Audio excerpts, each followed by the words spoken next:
We're now being joined by Jonathan Flower from Amman in Jordan. He is the Senior Communications Manager at UNRWA.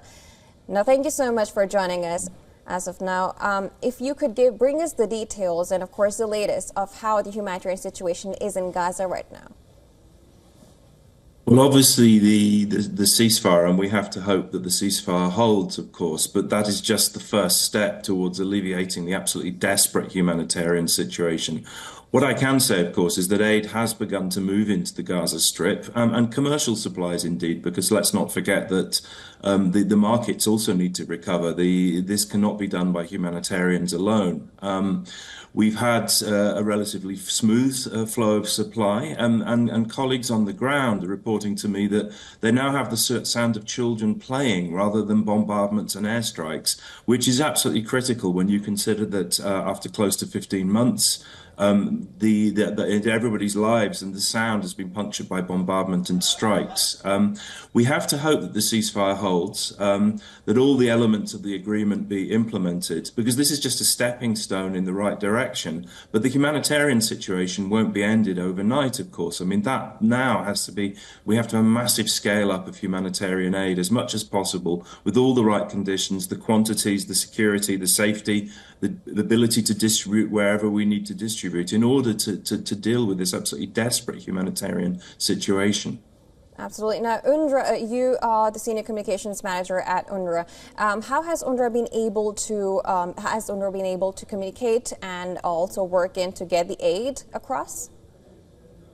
Well, the specificity of UNRWA is that we were before the war already the largest humanitarian agency on the ground. So, I mean, we have thousands of very seasoned aid workers, local staff, part of their communities in the Gaza Strip. They're on the ground. As it stands, what we are doing is we're standing ready to distribute aid. We also have aid waiting at the border. I don't have precise details now because, of course, the situation is moving by the hour, if not by the minute. But as it stands, you know, we're getting aid across with partners from the United Nations system. The key thing, of course, is that getting stuff across the border into the Gaza Strip is just the first part of the puzzle, if you like, the first piece of the puzzle. Actually offloading it into other trucks and then distributing it around the Gaza Strip, that's really what's essential. But we have thousands of people on the ground, approximately 5,000 of our staff who are still operational, which is by far the biggest operation of any part of the UN. And I do want to point out that we tragically, over 265 of our staff have been killed since the beginning of this war in the Gaza Strip, which is also a figure without precedent in the history of the United Nations for the death of United Nations staff.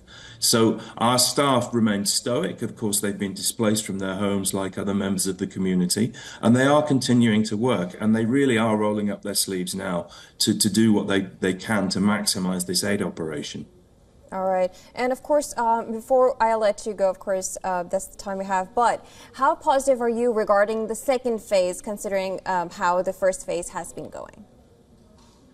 Well, we absolutely have to hope that all the phases be implemented, that the ceasefire be implemented fully. I do want to just point out one thing, which is at the end of this month, there is scheduled to come into force Israeli legislation actually restricting the operations of UNRWA and restricting contacts between UNRWA officials and Israeli officials. Now, this is a big problem because there's a risk, of course, that as we're the largest agency on the ground, if this prevents us from being fully operational, then even if, as we hope, the ceasefire is fully implemented, we may not be in a position to do everything we absolutely can. So everything, all the pieces have to get in the right place, and we would appeal to the Israeli authorities to rescind this impending ban.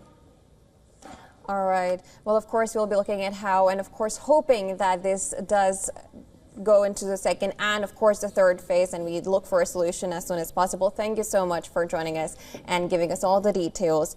Mr. Jonathan Flower joining us from Oman. Thank you so much. Thank you.